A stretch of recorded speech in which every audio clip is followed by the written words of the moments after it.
The Lives of the Saints by Father Alban Butler, January 21st, St Agnes of Rome, A.D. 304 or 305. St Jerome says that the tongues and pens of all nations are employed in the praises of this saint, who overcame both the cruelty of the tyrant and the tenderness of her age, and crowned the glory of chastity with that of martyrdom. St Augustine observes that her name signifies chaste in Greek and lamb in Latin. She has been always looked upon in the Church as a special patroness of purity, with the Immaculate Mother of God and Saint Thecla. Rome was the theater of the triumph of St Agnes, and Prudentius says that her tomb was shown within sight of that city. She suffered not long after the beginning of the persecution of Diocletian, whose bloody edicts appeared in March in the year of our Lord 303. We learn from St Ambrose and St Augustine that she was only 13 years of age at the time of her glorious death. Her riches and beauty excited the young noblemen of the first families of Rome to vie with one another in their addresses, who should gain her in marriage. Agnes answered them all that she had consecrated her virginity to a heavenly spouse who could not be beheld by mortal eyes. Her suitors, finding her resolution impregnable to all their arts and importunities, accused her to the governor as a Christian, not doubting but threats and torments would overcome her tender mind, on which allurements could make no impression. The judge at first employed the mildest expressions and most inviting promises, to which Agnes paid no regard, repeating always that she could have no other spouse than Jesus Christ. He then made use of threats, but found her soul endowed with a masculine courage, and even desirous of racks and death. At last, terrible fires were made, and iron hooks, racks, and other instruments of torture displayed before her, with threats of immediate execution. The young virgin surveyed them all with an undaunted eye, and with a cheerful countenance beheld the fierce and cruel executioners surrounding her, and ready to dispatch her at the word of command. She was so far from betraying the least symptom of fear that she even expressed her joy at the sight, and offered herself to the rack. She was then dragged before the idols, and commanded to offer incense, but could by no means be compelled to move her hand, except to make the sign of the cross, says St Ambrose. The governor, seeing his measures ineffectual, said he would send her to a house of prostitution, where what she prized so highly should be exposed to the insults of the debauches.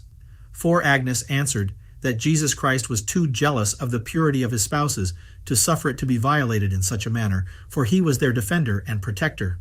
"You may," said she, "stain your sword with my blood, but will never be able to profane my body, consecrated to Christ." The governor was so incensed at this that he ordered her to be immediately led to the public brothel, with liberty to all persons to abuse her person at pleasure. Many young profligates ran thither, full of the wicked desire of gratifying their lust, but were seized with such awe at the sight of the saint that they durst not approach her. One only excepted, who, attempting to be rude to her, was that very instant, by a flash, as is were, of lightning from heaven, struck blind, and fell trembling to the ground. His companions, terrified, took him up and carried him to Agnes, who was at a distance, singing hymns of praise to Christ, her protector. The Virgin by prayer restored him to his sight and health. The chief prosecutor of the saint, who at first sought to gratify his luzy and avarice, now labored to satiate his revenge by incensing the judge against her, his passionate fondness being changed into anger and rage. The governor wanted not others to spur him on, for he was highly exasperated to see himself baffled and set at defiance by one of her tender age and sex.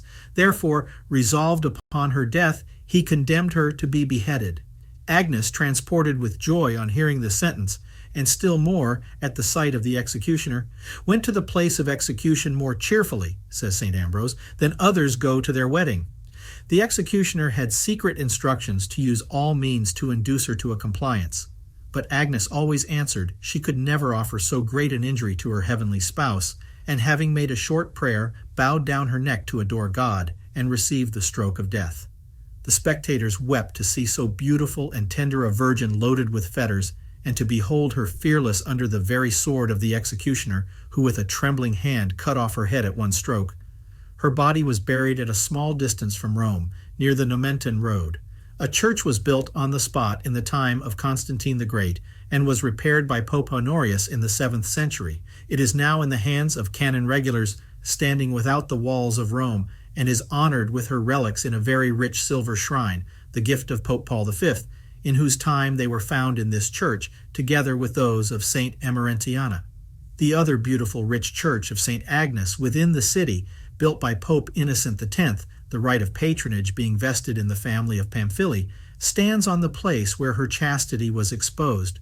The feast of St. Agnes is mentioned in all martyrologies, both of the East and West, though on different days. It was formerly a holy day for the women in England, as appears from the Council of Worcester, held in the year 1240. St. Ambrose, St. Augustine, and other fathers have wrote her panegyric. St. Martin of Tours was singularly devout to her. Thomas à Kempis honored her as his special patroness, as his works declare in many places. He relates many miracles wrought and graces received through her intercession. Marriage is a holy state, instituted by God, and in the order of providence and nature the general or most ordinary state of those who live in the world. Those, therefore, who upon motives of virtue, and in a Christian and holy manner engage in this state, do well. Those, nevertheless, who, for the sake of practicing more perfect virtue by a divine call, prefer a state of perpetual virginity, embrace that which is more perfect and more excellent. Dr. Wells, a learned Protestant, confesses that Christ declares voluntary chastity, for the kingdom of heaven's sake, to be an excellency and an excellent state of life. This is also the manifest inspired doctrine of St. Paul, and in the revelations of St. John, spotless virgins are called, in a particular manner, the companions of the Lamb, and are said to enjoy the singular privilege of following him wherever he goes.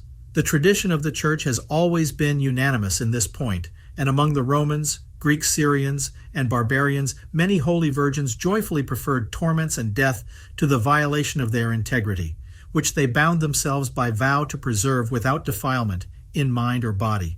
The Fathers, from the very disciples of the Apostles, are all profuse in extolling the excellency of holy virginity, as a special fruit of the incarnation of Christ, his divine institution, and a virtue which has particular charms in the eyes of God, who delights in chaste minds and chooses to dwell singularly in them. They often repeat that purity raises men, even in this mortal life, to the dignity of angels, purifies the soul, fits it for a more perfect love of God and a closer application to heavenly things, and disengages the mind and heart from worldly thoughts and affections. It produces in the soul the nearest resemblance to God. Chastity is threefold: that of virgins, that of widows, and that of married persons. In each state it will receive its crown, as St. Ambrose observes, but in the first is most perfect, so that St. Austin calls its fruit 100-fold, and that of marriage 60-fold. But the more excellent this virtue is, and the higher its glory and reward, the more heroic and the more difficult is its victory. Nor is it perfect unless it be embellished with all other virtues in an heroic degree, especially divine charity and the most profound humility.